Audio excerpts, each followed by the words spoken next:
Les agents israéliens ont-ils opéré sur le sol français en toute impunité? Pour la première fois, des témoins de cette affaire parlent. 7 août 1980. Une rue de Saint-Germain-en-Laye en région parisienne. 1 mois et demi après l'assassinat d'El-Mechad, une bombe explose devant un pavillon.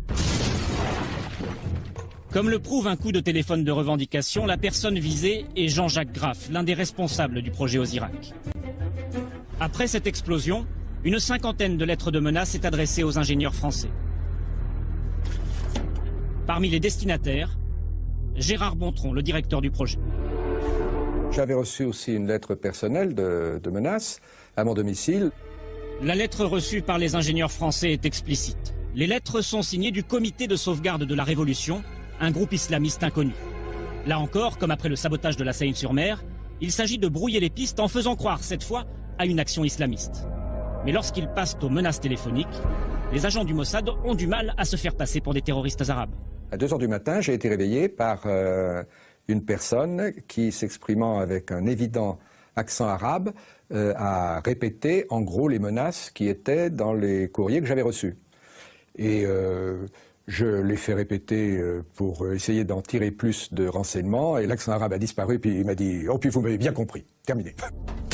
La ligne n'était pas sur écoute, impossible à l'époque de retracer l'appel. Pour les lettres de menace, en revanche, la DST trouve une piste. C'était bidon, hein. Ne nous faisons aucune illusion.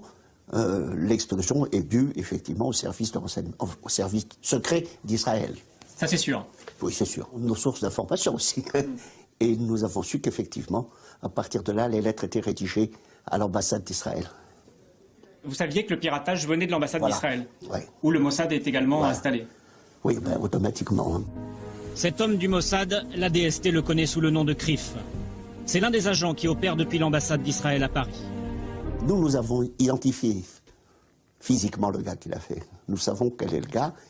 Et si vous le connaissiez, si vous le voyez, vous seriez convaincu qu'il est capable de faire ce genre de choses. Pourquoi? Physiquement, c'est une brute, c'est un bonhomme capable de tout faire. Et convaincu de toute façon qu'il faut défendre Israël à tout prix, il aurait été capable de tout faire par patriotisme. C'est un agent du Mossad, hein? Ah, c'est un agent du Mossad.